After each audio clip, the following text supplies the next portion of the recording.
Hi friends, welcome to my channel. ನಾನಿವತ್ತು ಪಾಲಕ್ ತಂಬಳಿ ಮಾಡೋದು ಹೇಗೆ ಅಂತ ಹೇಳ್ಕೊಡ್ತಾ ಇದ್ದೀನಿ. ಬನ್ನಿ ನೋಡೋಣ. ಮೊದಲಿಗೆ ನಾನಿಲ್ಲಿ ಎಣ್ಣೆ ಹಾಕ್ಕೊಳ್ತಾ ಇದ್ದೀನಿ. ಎಣ್ಣೆ ಕಾದ ನಂತರ ಒಂದು ಹಿಡಿಯಷ್ಟು ಅಂದರೆ ಒಂದು ಬೌಲ್ ಅಳತೆಯಲ್ಲಿ ನಾನು ಪಾಲಕ್ ಸೊಪ್ಪನ್ನ ಸಣ್ಣಗೆ ಹಚ್ಚಿಟ್ಕೊಂಡಿದ್ದೀನಿ. ಅದನ್ನು ಹಾಕ್ತಾಯಿದ್ದೀನಿ. ಚೆನ್ನಾಗಿ ತೊಳ್ಕೊಂಡು ನೀರೆಲ್ಲ ಶೋಧಿಸ್ಕೊಂಡು ಇಟ್ಕೊಂಡಿರಬೇಕು. ಹಾಗೆಯೇ ಪಾಲಕ್ ಸೊಪ್ಪಲ್ಲೂ ಕೂಡ ತುಂಬಾ ನೀರಿನಂಶ ಇರೋದ್ರಿಂದ ಲೋ ಫ್ಲೇಮಲ್ಲೇ ನೀವು ನೀರಿನಂಶ ಹೋಗೋವರೆಗೂ ಹುರ್ಕೊಬೇಕು, ಅಂದರೆ ಫ್ರೈ ಮಾಡ್ಕೊಬೇಕು.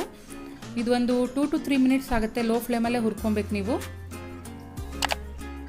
ನೋಡಿ, ಕಂಪ್ಲೀಟಾಗಿ ನೀರೆಲ್ಲ ಹಿಂಗಿದೆ, ಅಲ್ಲಿವರೆಗೂ ಹುರ್ಕೊಬೇಕು. ಇನ್ನೂ ಒಂದು ನಿಮಿಷ ನಾನು ಹುರ್ಕೊಳ್ತೀನಿ. ನೋಡಿ, ಈ ಥರ ಫುಲ್ಲು ನೀರಿನಂಶ ಎಲ್ಲ ಡ್ರೈ ಆದರೆ ಸೊಪ್ಪು ಕೂಡ ನಿಮಗೆ ಕ್ವಾಂಟಿಟಿ ಕೂಡ ಕಡಿಮೆ ಆಗುತ್ತೆ. ಈ ಸ್ಟೇಜಲ್ಲಿ ನೀವು ಇದಕ್ಕೆ ಒಂದು 15ರಿಂದ 20 ಮೆಣಸು ಹಾಕ್ಕೊಬೋದು. ಬೇಕಂದರೆ ನೀವು ಇಲ್ಲಿ ಹಸಿಮೆಣಸು ಕೂಡ ಒಂದು ಯೂಸ್ ಮಾಡ್ಬೋದು. ನಾನು ಯೂಸ್ ಮಾಡ್ತಾ ಇಲ್ಲ, ಆಪ್ಷನಲ್. ಹಾಕಿದ್ರೆ ಸ್ವಲ್ಪ ಖಾರ ಇರುತ್ತೆ. ಇಲ್ಲಿ ಜೀರಿಗೆ ನಾನು ಒಂದು 2 ಸ್ಪೂನಷ್ಟು ಜೀರಿಗೆ ಹಾಕ್ತಾಯಿದ್ದೀನಿ. ಜೀರಿಗೆ ಸ್ವಲ್ಪ ಹೆಚ್ಚಿಗೆ ಹಾಕಿದರೆ ಟೇಸ್ಟ್ ಚೆನ್ನಾಗಿರುತ್ತೆ ಫ್ಲೇವರ್ಗೆ. ಹಾಗಾಗಿ ನಾನಿಲ್ಲಿ 2 ಸ್ಪೂನ್ ಹಾಕ್ತಾಯಿದ್ದೀನಿ. ಇದನ್ನು ಸಹ 1 ನಿಮಿಷ ನಾವು ಅದ್ರ ಸೊಪ್ಪು ಜೊತೆನೇ ಬಾಡಿಸ್ಕೊಳ್ಳೋಣ. ಸೊ ಅದು ಒಂದು ಅರೋಮಾ ಬರುತ್ತೆ ನಿಮಗೆ, ಜೀರಿಗೆ ಫ್ರೈ ಆಗಿರೋದು. ಅಲ್ಲಿವರೆಗೂ ನೀವು ಫ್ರೈ ಮಾಡಿಕೊಂಡ್ರೆ ಸಾಕು. ಇದನ್ನು ಈಗ ಬಾಡಿಸ್ಕೊಂಡ ನಂತರ ಸ್ಟವ್ ಆಫ್ ಮಾಡಿಬಿಟ್ಟು ಕಂಪ್ಲೀಟಾಗಿ ಕೂಲ್ ಆಗಲಿಕ್ಕೆ ಬಿಡೋಣ. ಇದು ಕಂಪ್ಲೀಟಾಗಿ ತಣ್ಣಗಾದ್ಮೇಲೆ ನಾವು ಇಲ್ಲಿ ಮಿಕ್ಸಿ ಜಾರ್ಗೆ ರೆಡಿ ಮಾಡ್ಕೊಳ್ಳೋಣ. ಈಗ ಕಂಪ್ಲೀಟಾಗಿ ಕೂಲ್ ಆಗಿದೆ, ಇಲ್ಲಿ ಮಿಕ್ಸಿಗೆ ಹಾಕ್ಕೊಳ್ಳೋಣ. ಮೊದಲಿಗೆ ನಾನು ಇಲ್ಲಿ ಹುರಿದಿಟ್ಕೊಂಡಿರುವಂಥ ಜೀರಿಗೆ, ಮೆಣಸು ಮತ್ತು ಪಾಲಕ್ ಸೊಪ್ಪನ್ನು ಹಾಕ್ಕೊಳ್ತಾ ಇದ್ದೀನಿ. ನಂತರ ಇದಕ್ಕೆ ಫ್ರೆಶ್ ಆಗಿ ತುರಿದಿರುವಂಥ ಒಂದು 2ರಿಂದ 3 ಸ್ಪೂನಷ್ಟು ಕಾಯಿ ತುರಿ ಹಾಕ್ಕೊಳ್ತಾ ಇದ್ದೀನಿ. ಹಾಗೆಯೇ ರುಚಿಗೆ ತಕ್ಕಷ್ಟು ಉಪ್ಪನ್ನು ಸಹ ಹಾಕ್ಕೊಳ್ತಾ ಇದ್ದೀನಿ. ನಿಮ್ಮ ರುಚಿಗೆ ಎಷ್ಟು ಬೇಕಷ್ಟು ನೀವು ಹಾಕ್ಕೊಳ್ಳಿ. ನಂತರ ಇದಕ್ಕೆ ಸ್ವಲ್ಪ ನೀರು ಹಾಕಿಬಿಟ್ಟು ರುಬ್ಕೊಂಬರೋಣ.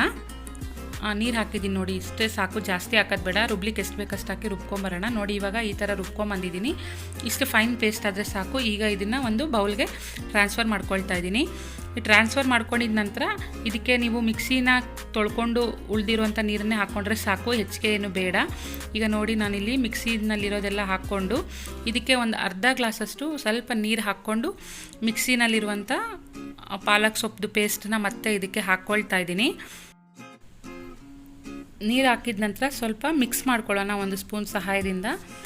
ಇದಂತೂ ಅನ್ನದ ಜೊತೆ ತುಂಬ ಚೆನ್ನಾಗಿರುತ್ತೆ. ನೀವು ಬೇಕಾದ್ರೆ ಇದನ್ನು ನೀವು ಸೈಡ್ ಡಿಶ್ ಆಗಿ ಸಹ ಯೂಸ್ ಮಾಡ್ಬೋದು, ಚಪಾತಿ ಜೊತೆ ಎಲ್ಲನೂ ಯೂಸ್ ಮಾಡ್ಬೋದು. ಹಾಗೆಯೇ ಇವಾಗ ಇಲ್ಲಿ ನಾನು ನೋಡಿ 1 ಕಪ್ಪಷ್ಟು ಮೊಸರನ್ನ ಮಜ್ಜಿಗೆ ಮಾಡ್ಕೊಂಡು ಹಾಕ್ಕೊಂಡಿದ್ದೀನಿ. ಹುಳಿ ಮೊಸರು ಇರಬಾರ್ದು ಇದು ಮಜ್ಜಿಗೆ ಮಾಡಲಿಕ್ಕೆ. ನೀವು ಚೆನ್ನಾಗಿ ಮಿಕ್ಸ್ ಮಾಡಬೇಕು ಇದನ್ನು, ನೋಡಿ ಈ ರೀತಿಯಾಗಿ. ನಂತರ ಈಗ ನಾವು ಇದಕ್ಕೆ ಒಂದು ಒಗ್ಗರಣೆ ಕೊಡೋಣ. ಫ್ರೆಂಡ್ಸ್, ನೋಡ್ತಾ ಇದ್ದೀರಲ್ವ, ಇವಾಗ ನಾನಿಲ್ಲಿ ಒಂದು ಪಾತ್ರೆ ಇಟ್ಕೊಂಡಿದ್ದೀನಿ. ಪಾತ್ರೆಗೆ ಎಣ್ಣೆ ಹಾಕಿಬಿಟ್ಟು ಕಾಯ್ಲಿಕ್ಕೆ ಇಟ್ಟಿದ್ದೀನಿ. ಎಣ್ಣೆ ಕಾದ ನಂತರ ಇದಕ್ಕೆ ನಾವಿಲ್ಲಿ ಸ್ವಲ್ಪ ಸಾಸಿವೆ ಹಾಕ್ಕೊಳ್ಳೋಣ ಒಗ್ಗರಣೆಗೆ. ಸಾಸಿವೆ ಒಂದು ಅರ್ಧ ಸ್ಪೂನಷ್ಟು ಸಾಸಿವೆ ಹಾಕಿದ್ದೀನಿ. ಸಾಸಿವೆ ಸ್ವಲ್ಪ ಚಿಟಪಟ ಅಂದಿದ ನಂತರ ನಾವು ಇದಕ್ಕೆ ಒಂದು ಸ್ವಲ್ಪ ಜೀರಿಗೆ ಹಾಕ್ಕೊಳ್ತಾ ಇದ್ದೀನಿ. ಜೀರಿಗೆನೂ ಸ್ವಲ್ಪ ಗೋಲ್ಡನ್ ಕಲರ್ ಆಗಿ ಅರೋಮಾ ಬರುತ್ತೆ. ಆ ಟೈಮಲ್ಲಿ ನಾವು ಇದಕ್ಕೆ ಹಸಿ ಕರಿಬೇವು ಸೊಪ್ಪು ಹಾಕ್ತಾಯಿದ್ದೀನಿ. ಫ್ರೆಶ್ ಕರಿಬೇವು ಸೊಪ್ಪಿದ್ರೆ ತುಂಬ ಚೆನ್ನಾಗಿರುತ್ತೆ ಇದಕ್ಕೆ.